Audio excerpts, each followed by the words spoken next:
Howdy neighbors. Happy Labor Day. I'm not supposed to be laboring today, but you know, some people had to, so it is what it is. I just want to thank everyone who came before us who fought for labor protections for children, for adults, giving us weekends off, and making it possible for us to have this day off, a lot of us, so very appreciative of that. We'll go ahead and get started on the agenda. I know a lot of you are probably with families and visiting and enjoying your long weekend, so we'll try to move through this, and just let me know if you have any questions. So first thing first, easy peasy, we've got employee introductions. We are going to be introducing our engineering technician, Nate Hall. So really excited about that, because that is the only full-time position that was new that we budgeted for this year. And he is going to help be able to be on site, provide like engineering advice, recommendations on projects where we might need quick interventions, might need to figure out what is needed before we actually have to work with our engineering firm that we contract with. But just having somebody on site who's going to be able to look at things as they crop up, like this weekend when I was door knocking, and I'll be putting in a work order request for this because I had a neighbor tell me about it, but there is a stretch of sidewalk that is over a stormwater drain, and the sidewalk is depressed, so it's probably caving in because of the stormwater infrastructure beneath it. So that is something that Nate would be able to go look at and help determine what might need to be done with that. So just FYI, stormwater folks, I'll be putting that work order in. And we also are hiring a new heavy equipment operator, Brian Fisher, and we'll just be introducing them and meeting them tomorrow. And then we also have a police officer, and John Payne, and a police cadet, JC Neal, who will be introduced tomorrow. So lots of new people coming on to the Red Bank team. Then number 2, we've got a beer board meeting, which this is for Jason Bowers, who is one of the owners of Clever Ale House. He is requesting a special permit because he is going to be at a community meeting that we're having in September that I'm going to tell you guys about at the end. But he is requesting a special permit just for that one day, and then a special beer permit for Food Truck Fridays for October 4th, October 18th, and November 1st. So we are going to have Clever Ale House, hopefully, if it goes through tomorrow, selling beer at Food Truck Fridays in October. So yay! That's exciting to have introduce something a little new to Food Truck Fridays. And then he is also requesting a special event permit, beer permit for an Oktoberfest event that Clever Ale House is hosting with Be Caffeinated and a couple of other local businesses. Maybe the Meeting House? I can't remember. They've done it in the past. In any case, that's happening September 28th from 11 a.m. to 4 p.m. at the city park. And so that's what the beer board meetings are about. All right, item number 3. Public hearing and request to rezone 5011 Dayton Boulevard from C1 commercial to C3 neighborhood commercial. So this went before the Planning Commission, and the request was made by the applicant to be able to build 7 townhomes there. What's interesting is that in our C1 commercial district, you actually can build single-family detached homes on a property that's zoned C1, which doesn't really make sense because it's commercial. So why can you build a house there? But you can't build multifamily homes like townhomes there unless it's an apartment complex or something that has commercial on the ground floor. So it's just really interesting that you can do that. You can have apartment complex, potentially with commercial on the bottom, or like what happened at Save-A-Lot, they got a special exemption to move the commercial portion into its own separate building on the same property. And you can build single-family homes, but you can't build multi-family homes like townhomes in C1. So that is the only reason that the applicant is having to come before our board to make a request to get it rezoned to C3 neighborhood commercial, because townhomes are allowed in C3. This was, like, I'm not sure if I got to that point and said that, but the Planning Commission did unanimously vote to approve this. And our planning department, our community planner, and Department of Community Development Director, they also recommended approval. And I will say that there were some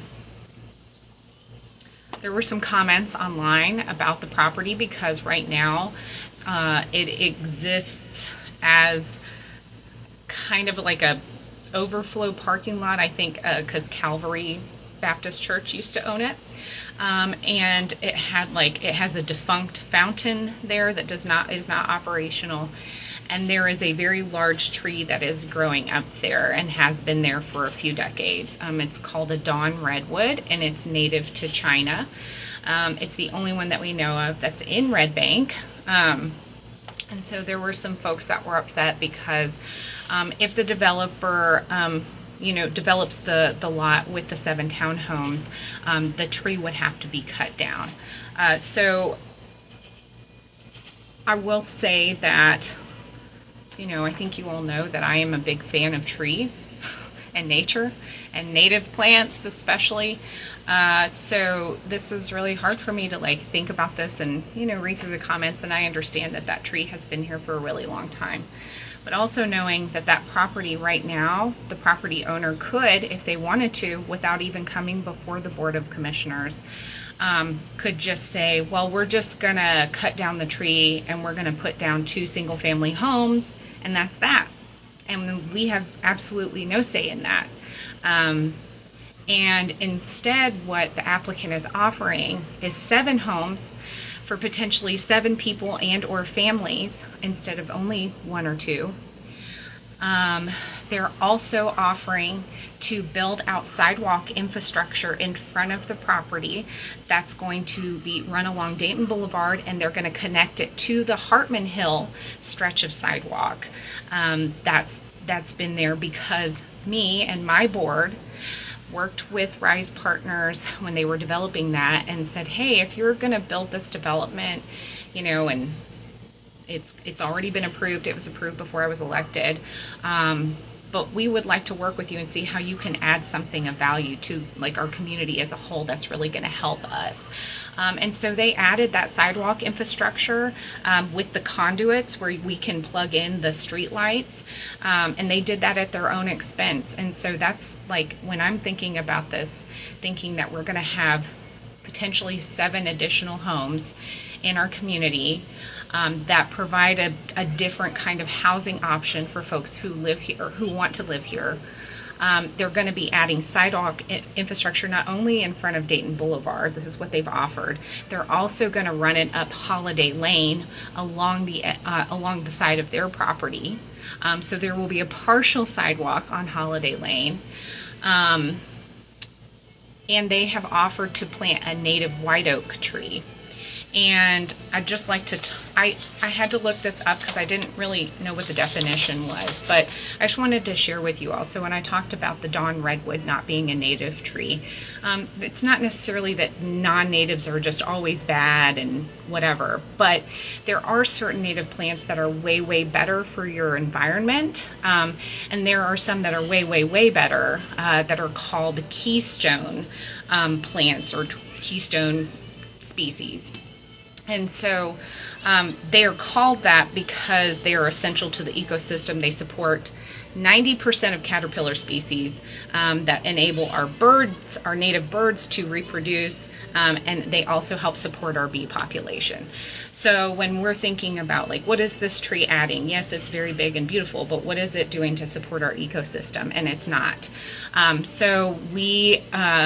our staff have talked with the developer, and he has said he is willing to plant a native white oak tree there, which is actually in our region is a keystone species. So this is really huge. It's also really special because the southern end of our community used to be called white oak. When we were incorporated in 1955 up until, I want to say, I can't remember when it happened officially, but it was maybe about 7 to 10 years after. Until that point, we were called Red Bank White Oak. We were the city of Red Bank White Oak. So I think it's really special to think about, bringing the white oak up north into the part of our city that was always known as Red Bank, and having a tree species there that's really going to support, habitat and our ecosystem here in Red Bank. The other thing that I will note that the developer is doing is they are installing underground stormwater detention, and that's huge. That's huge. That's great. That is a great expense. The sidewalk infrastructure is a great expense. The conduits to help us plug in the streetlights, like, those are all pieces of infrastructure that we as a city wouldn't have to pay for because the developer is offering to do that. So these are all things, I think, when we have rezoning requests like this that come up, that do kind of tug at our heartstrings. It's like, ooh, I wish there was a way to have both, but we have to think about just pros and cons, and I ultimately can't make a decision that is based on my emotions, because I'm here to make decisions that are supposed to benefit, our community as a whole, the greater community. And so that's what I'm always trying to do. And sometimes there's more struggle with it than on other decisions. But just wanted to let you guys know that is the public hearing tomorrow, and it's the first vote on that rezoning request. There are always 2 votes on rezoning requests before it formally goes through or fails. All right, item number 4 is approve update to City Manager Granum's employment contract. So if you guys want, you can go ahead. This has been the proposed amended contract has already been uploaded to the redbanktn.gov website under our, I think it's our work session packet. If you don't see it there, just check the regular agenda packet. But I'm pretty sure it's the work session packet. And it's got all the proposed revisions incorporated. And then there's some deletions, like I think there was one that had to do with something that just isn't relevant any longer because he's already been here longer than 12 months. But anyway, there's some things in there. I think the biggest things that I can think of, I think that were requested, which Mr. Granum and his attorney actually put in the request for these amendments in October of last year, and it has taken this long to come before our board just because of budget season kind of put things off. We had to contract with a third party attorney because our city attorney is the one who drafted the original contract, and so he didn't he sees it as a conflict of interest to be negotiating around a contract that he wrote to begin with. So we have contracted with an attorney who's in Athens, Tennessee. And so it's been just like trying to work with him from a distance, and then budget season and all that. And anyway, so it's been 11 months now since that request was put in. And so one of the big things that I remember was that there was a requirement for like a 30-day notice, but he has requested to drop that down to 14-day notice. The kind of explanation from the attorney was something along the lines of, if the city commission decides they want to terminate me, I don't want to like drag this out any longer than we have to, if they don't want me here anymore. So that's kind of where his thinking came from with that. And there was the removal of residency requirement. That was one thing that we put in there in 2021 when we originally drafted his contract. with my former board members, Ruth Janot and Ed LeCompte, and then myself, Mayor Barry, and then Commissioner Phillips. We were the ones who voted on that contract, and that was something that a couple of our board members were interested in having incorporated, was Mr. Granum being, local, living here in Red Bank. And he does, and he's been here for 3 years now, and so I think he's just wanting some flexibility just in case, he finds another place to live, but he still wants to keep working for Red Bank. So he's shown that he's committed to our city. He's been here for 3 years without any kind of salary increase, and has really moved our city forward tremendously over the past 3 years, and really helped support our staff and hired really competent, amazing employees. So, and then the other thing was that I'm remembering off the top of my head. I'm sorry, guys. I actually did read through all of this, I promise. But I'm just trying to recall from memory. But the other thing was he was gifted like 160 vacation hours to use when he came in, because he was coming from like a decades-long career in government in Oregon, and he had 24 years of Air Force experience, and he has a master's in public administration, and he had all this relevant knowledge and experience, that he was bringing to the table, and like to come in and have to just start from zero with PTO, we didn't feel that was right. And so, and the vote on the contract was a 5-0 vote at the time in 2021, and so we gifted him some hours. The only thing that's changed with those hours is that there has been a clause put into the proposed contract that says if he is terminated by the Board of Commissioners without cause, so if he hasn't done anything wrong, and the Board of Commissioners terminates him, then they have to pay out that 160 hours of PTO. And I think that's fair. All things considered. So there's the rest of the contract language. You can look. It actually tells you if there's been revisions made to that subsection. There were several that there weren't any revisions made in this proposed document, but you can read through that, and then we will talk about it tomorrow. It is a one-time vote. It's just a resolution. It's not an ordinance or anything, so it's just one vote. The next item on the agenda is actually approving an increase to Mr. Granum's base salary, because like I said, he has been at the same pay for 3 years. So he's been with us since we negotiated this contract in September of 2021. He started at the beginning of October, and he has had the same pay rate since then, $110,000. He hasn't gotten any cost of living increase, anything. So we actually budgeted for the increase in our budget cycle this year. So that's already been budgeted for, but we haven't actually voted to increase his salary because that had to be a part of this contract amendment situation. So the proposed salary adjustment is to bring him up to $130,000 a year. And that was based off of a lot of things.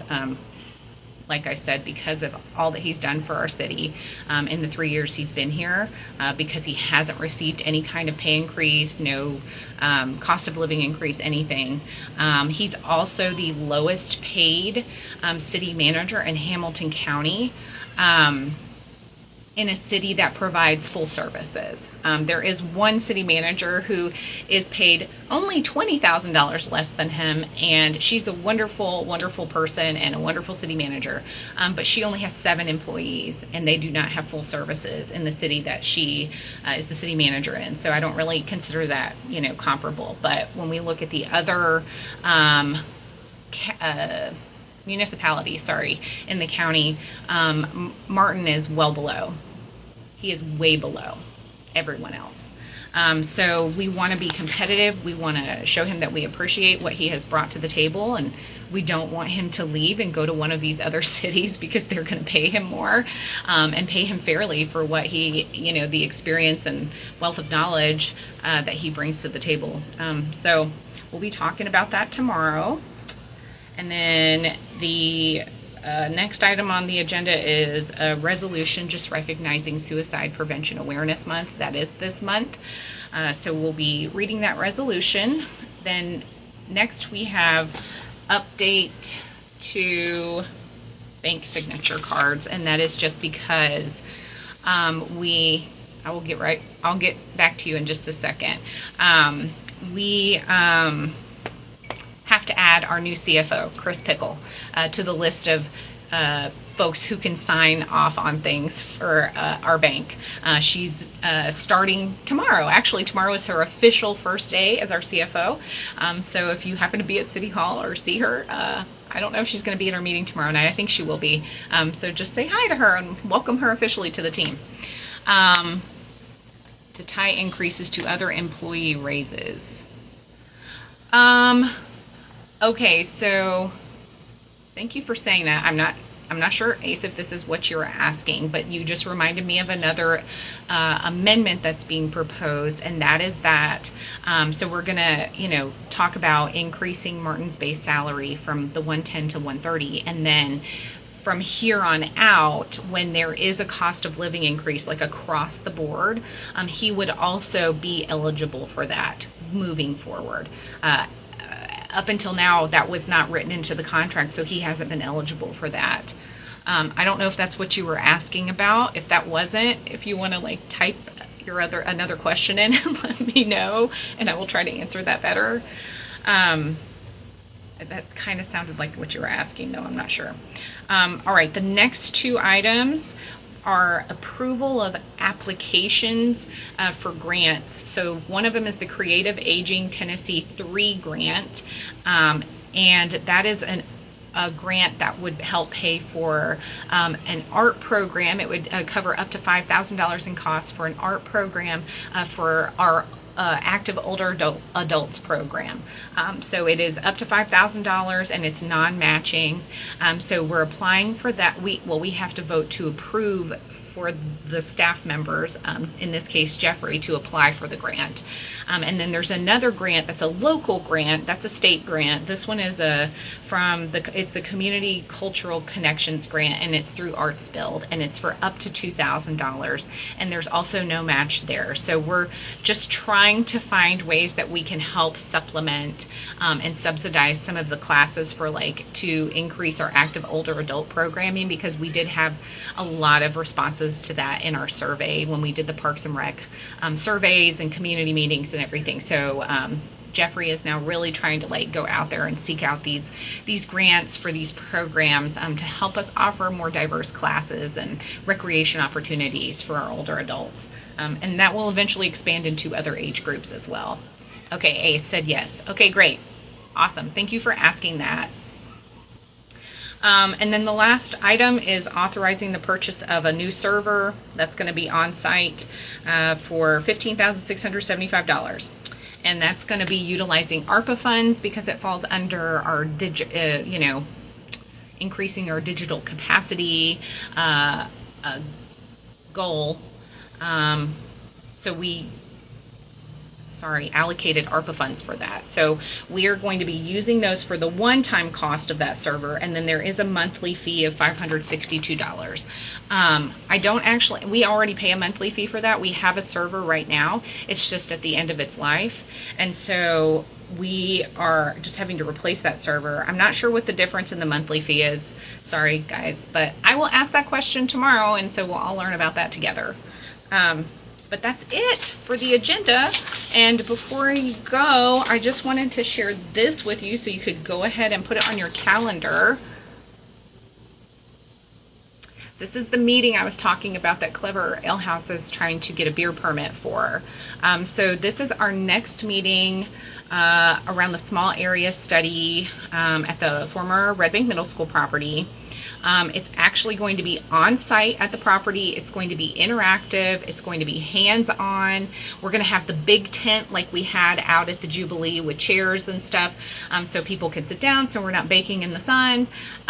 We're going to have popsicles that we are going to give away, first come, first serve, and then Clever is planning to be there serving food and drinks that you'll be able to purchase from Clever, but we will provide popsicles for free. First come, first serve. And yeah, okay, it's 12 to 2 p.m. And if you're like me, you might be like, wow, what are you talking about? Don't you have a cleanup event for Litter Awareness Month on September 21st from 10 to 12:30? Yes, we do. So you can go right from the cleanup day, like me, in your dirty overalls, and you can go straight over to the middle school property, and you can, engage in this interactive meeting and kind of submit your vision and then move on about your day. I think the purpose of that was just because we knew there were going to be a lot of people out for the cleanup day, and to kind of, since they're already out and about, and it's literally right next door, we always meet at Be Caffeinated, the Be Caffeinated drive-thru, then people might just be like, okay, well, I'll go ahead and do that and then go home.